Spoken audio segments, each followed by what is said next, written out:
నమస్తే అండి. శ్రీ గురుభ్యో నమః, శ్రీమాత్రే నమః, మహాగణాధిపతే నమః. ఈరోజు మనము ద్వాదశ రాశుల వాళ్ళకి అక్టోబర్ నెల ఎలా ఉండబోతుంది అనే విషయాన్ని తెలుసుకునే ప్రయత్నం చేద్దాము. దానికంటే మొదలు ఫస్ట్ ఆఫ్ ఆల్ మనకి ఈ గ్రహ గోచారం ఎలా ఉంది, ఏ గ్రహాలు ఏ రాశుల్లోకి ట్రాన్సిట్ అవుతున్నాయి అనే విషయం తెలుసుకుందాము. మొదటగా చూసుకున్నట్లయితే రవి మనకి అక్టోబర్ 1 నుంచి 17 వరకు కూడా మనకి కన్యా రాశిలో సంచారము, తర్వాత నెలాఖరి వరకు కూడా తులారాశిలోకి సంచారం అయ్యి అక్కడ నీచనొందుతారనమాట. కుజుడికి వచ్చేసరికి మనకి ప్రజెంట్ అక్టోబర్ 27వ తారీఖు వరకు కూడా తులారాశిలో సంచారం జరిగి తర్వాత నెలాఖరి వరకు కూడా వృశ్చిక రాశిలో సంచారం జరుగుతుంది. కుజుడికి వచ్చేసరికి క్షమించండి, ఇక్కడ నుంచి ఎడిట్ చేసుకోండి. మనకి శుక్రుడికి వచ్చేసరికి ఏంటంటే అక్టోబర్ 1 నుంచి 9 వరకు కూడా సింహరాశిలో సంచారము, తర్వాత అక్టోబర్ 9వ తారీఖు నుంచి నెలాఖరి వరకు కూడా కన్యా రాశిలో నీచనొందుతారు శుక్రుడు.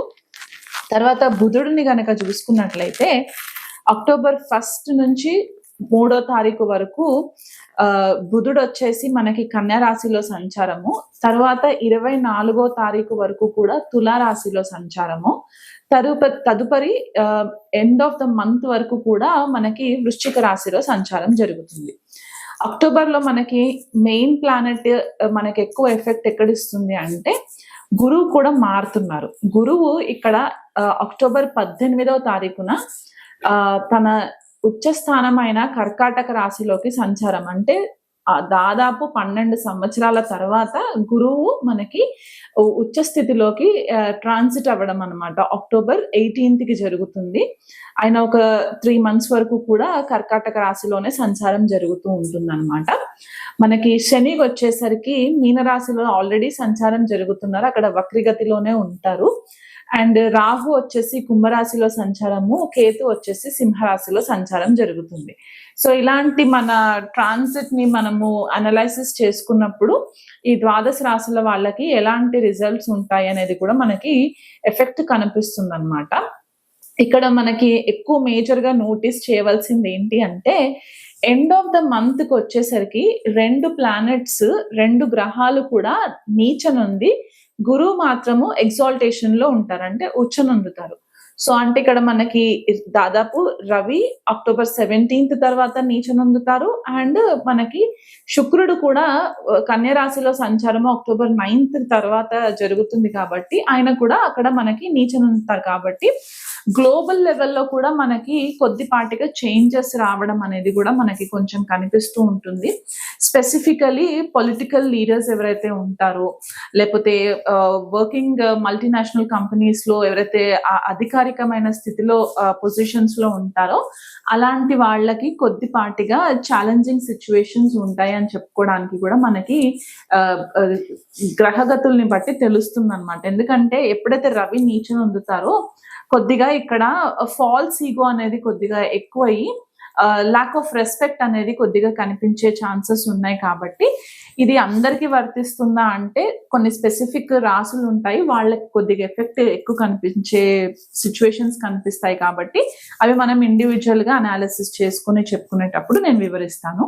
తులారాశి వాళ్ళకి అక్టోబర్ నెల ఎలా ఉండబోతుందో చూద్దామండి. తులారాశి వాళ్ళకి రాశిలోనే కుజ సంచారం జరగడము, వ్యయంలో రవి సంచారము, ఆ రవి మనకి అక్టోబర్ 17వ తారీఖు వరకు వ్యయస్థానంలో సంచారం జరిగి తర్వాత లగ్నంలోకి ట్రాన్సిషన్ అవుతుంది. కాబట్టి ఇక్కడ మనము చూసుకున్నట్లయితే కనుక కుజుడి యొక్క ఇన్ఫ్లుయెన్స్ తులారాశి వాళ్ళపైన ఎక్కువ ఉండే పరిస్థితి కనిపిస్తుంది.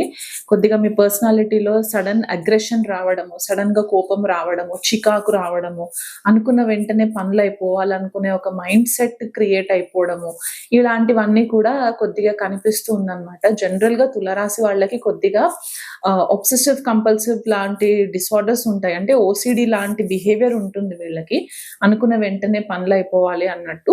సో ఇక్కడ కుజుడు సంచారం జరగడం వల్ల ఏమవుతుందంటే అక్టోబర్ 27 వరకు కూడా కొద్దిపాటిగా ఈ మీ పర్సనాలిటీ, మీ థాట్ ప్రాసెస్ వల్లే మీకు కొద్దిగా ఇష్యూస్ వచ్చే పరిస్థితి కనిపిస్తుంది. కాబట్టి వీలైనంత మట్టుకు కొద్దిగా కోపం కోపంని మీరు కంట్రోల్లో పెట్టుకుంటే మంచిది. అక్టోబర్ 27 తర్వాత కుజుడు ద్వితీయ స్థానంలోకి తన స్వక్షేత్రంలోకి వెళ్తారు కాబట్టి అక్కడ కుటుంబ వాతావరణాన్ని కూడా సూచిస్తుంది ద్వితీయ స్థానం కాబట్టి. కుటుంబ వాతావరణంలో కూడా మళ్ళీ మీ మాట తీరు వల్లే కొద్దిపాటిగా ఆర్గ్యుమెంట్స్ జరగడము, అది కూడా ఫైనాన్షియల్ మ్యాటర్స్ కి సంబంధించి ఆర్గ్యుమెంట్స్ జరగడము, చికాకులు, లేకపోతే ఏదన్నా సేవింగ్స్ అకౌంట్స్ కి సంబంధించి, లేక ఫ్యామిలీ పైన ఇన్వెస్ట్మెంట్ చేయడానికి సంబంధించి వీటి వల్ల కొద్దిగా డిస్టర్బెన్సెస్ కనిపిస్తున్నాయి కాబట్టి ఆ విషయంలో కొద్దిగా మీరు అనుకూలంగా ఉండి మీకు ఎలా పేషెన్స్ ని కొద్దిగా మీరు డెవలప్ చేసుకున్నట్లయితే గనక ఈ కుజుడు పెద్దగా డ్యామేజ్ చేయడానికి పరిస్థితులు కనిపించవు. వ్యయస్థానంలో రవి సంచారం జరగడము మీకు నిద్రకి సంబంధించి ఇష్యూస్ వస్తాయి. ఎందువల్ల అంటే ఒక లైట్ ని తీసుకెళ్లి మనము 1000 వాట్ బల్బ్ ని మనము బెడ్రూమ్ లో పెట్టుకుంటే ఎంతైతే వెలుగు వస్తే మనకి నిద్ర రాదో, ఇక్కడ రవి సంచారం కూడా అట్లాగే ఉంటుందన్నమాట తులారాశి వాళ్ళకి. సో ఇక్కడ మీకు ఆయనే లాభాధిపతి కూడా అవుతారు. సో ఫైనాన్షియల్ గెయిన్స్ కూడా తులారాశి వాళ్ళు ఈ నెల పెద్దగా ఎక్స్పెక్టేషన్స్ చేయడానికి కూడా లేదు. ఎవరైనా కెరియర్ లో గనక మీరు మూవ్మెంట్ కోసం గనక వెయిట్ చేస్తున్నట్లయితే గనక, లేకపోతే కొత్త ఆపర్చునిటీస్ కోసం గనక వెయిట్ చేస్తున్నట్లయితే గనక ఈ రవి సంచారము అంత ఫేవరబుల్ రిజల్ట్స్ ఇవ్వదు. ఎందువల్ల అంటే ఆపోజిట్ లో మళ్ళీ మనకి శని వక్రిగతిలో ఉండి తన యొక్క దృష్టి రవి పైన పడుతూ ఉంటుంది కాబట్టి తర్వాత అక్టోబర్ 17 తర్వాత రవి మళ్ళీ లగ్నంలోకి ట్రాన్సిట్ అవుతుంది కాబట్టి కొద్దిపాటిగా మీకు ఇక్కడ కొంచెం కెరియర్ కి సంబంధించి డిస్టర్బెన్సెస్ కనిపిస్తున్నాయి కాబట్టి సడన్ గా డెసిషన్స్ తీసుకోకుండా ఎంత ప్రెషర్ వస్తున్నా సరే ఆఫీస్ విషయాలలో కొద్దిగా వీలైనంత మట్టుకు దాన్ని పేషెన్స్ గా డీల్ చేసుకొని ఈ నెల దాటేంత వరకు కూడా గనక మీరు హ్యాండిల్ చేసుకున్నట్లయితే గనక బాగుంటుంది. లేకపోతే సడన్ గా మీరు టర్మినేషన్స్ అయ్యే ఛాన్సెస్ కూడా కనిపిస్తున్నాయి. ఓన్లీ మీ బిహేవియర్ వల్ల మీకు ఇబ్బందులు కనిపిస్తున్నాయి కాబట్టి అది కొంచెం కేర్ఫుల్ గా ఉండండి. ఫైనాన్షియల్ ట్రాన్సాక్షన్స్ విషయంలో కేర్ఫుల్ గా ఉండండి. కుజుడు కూడా, మనం కుజుడు గురించి ఆల్రెడీ చెప్పాను నేను, కొద్దిగా అక్కడ కూడా పేషెన్స్ ఉంటేనే మీకు రిజల్ట్స్ ఫేవరబుల్ గా ఉంటాయి. శుక్రుడు కూడా నీచనుంది, లగ్నాధిపతి వ్యయస్థానంలో నీచనుంది ఉన్నప్పుడు ఏమవుతుందంటే సడన్ ఎక్స్పెండిచర్స్ అయ్యే ఛాన్సెస్ కనిపిస్తున్నాయి. అది హాస్పిటలైజేషన్ కి డబ్బులు ఖర్చు పెట్టడము, లేకపోతే అనవసరమైన వస్తువులు, అంటే ఈ వస్తువు మనకి అవసరమా లేదా అనే ఒక డిఫరెన్స్ లేకుండా మీరు డబ్బులు ఖర్చు పెట్టడము, దానివల్ల మీకు కొద్దిగా డిస్టర్బెన్సెస్ రావడం, లేదా కొనుక్కున్న వస్తువులు మీకు అంతగా ఫేవరబుల్ గా ఉండకపోవడం, అంటే మీరు అనుకున్నది ఒకటి మీరు తీసుకున్నది ఒకటి, అది ఇంట్లో తీసుకొచ్చిన తర్వాత దాన్ని రిజల్ట్ ఇంకోలాగా ఉండే పరిస్థితి కనిపిస్తుంది. భాగస్వామి తోటి కొద్దిగా చికాకులు వచ్చే పరిస్థితులు కనిపిస్తున్నాయి. ఎందుకంటే శుక్రుడు లగ్నాధిపతి అవుతారు, అష్టమాధిపతి కూడా ఆయనే అవుతారు. వ్యయస్థానంలో ఉన్నప్పుడు గనక తులారాశి వాళ్ళకి ఒకవేళ ఏదైనా సీక్రసీస్ రిలేషన్షిప్స్ ఉంటే కనుక ఆ విషయంలో కొంచెం కేర్ఫుల్ గా ఉండండి. ఎందుకంటే పంచమంలో రాహు సంచారం కూడా మీకు కొద్దిపాటిగా మాయలో పెట్టే పరిస్థితి కనిపిస్తుంది కాబట్టి ఆ విషయంలో కేర్ఫుల్ గా ఉండండి. పెళ్లి కాని తులారాశి వాళ్ళు ఎవరైనా కనుక లవ్ మ్యారేజెస్ చేసుకోవాలి అని అనుకుంటే కనుక ఈ మంత్ అంత ఫేవరబుల్ రిజల్ట్ లేదు కాబట్టి ఆ డిస్కషన్స్ అన్ని కూడా మీరు వాయిదా వేసుకున్నట్లయితే మంచిది. ఎప్పుడైతే గురు ఉచ్చనొందిన తర్వాత శుక్రుడు కూడా తులారాశిలోకి ఎంటర్ అవుతారో అప్పుడు మీ పెద్దల డెసిషన్స్ మీ పెద్దల వరకు తీసుకెళ్లి డిస్కషన్స్ చేసుకుని దానికి ఒక అగ్రిమెంట్ ప్రపోజల్ లాగా చేసుకుంటే మీ ప్రేమ పెళ్లిళ్ళు జరగడానికి పాసిబిలిటీస్ ఉంటాయి. లేకపోతే మీకు అన్ని కూడా చికాకులుగానే ఉంటుంది. ఫ్యామిలీ మ్యాటర్స్ లో కూడా కొద్దిగా కేర్ఫుల్ గా ఉండండి. తోబుట్టువులతోటి ఎటువంటి చికాకులు ఉండవు, తోబుట్టువుల సపోర్ట్ ఉంటుంది మీకు. ఎందుకంటే కుజుడు స్వక్షేత్రంలో ఉంటారు కాబట్టి తులారాశి వాళ్ళకి అక్టోబర్ ఎండింగ్ నుంచి కూడా మీకు తోబుట్టువుల నుంచి కూడా మంచి సపోర్ట్ వచ్చే పరిస్థితి కనిపిస్తుంది. అధికారుల నుంచి చాలా ఒత్తిడి కనిపిస్తుంది కాబట్టి వీలైనంత మట్టుకు ఎక్కువ అగ్రెసివ్ డెసిషన్స్, హేస్టీ డెసిషన్స్ తీసుకోకుండా ఉన్నట్లయితే మంచిది.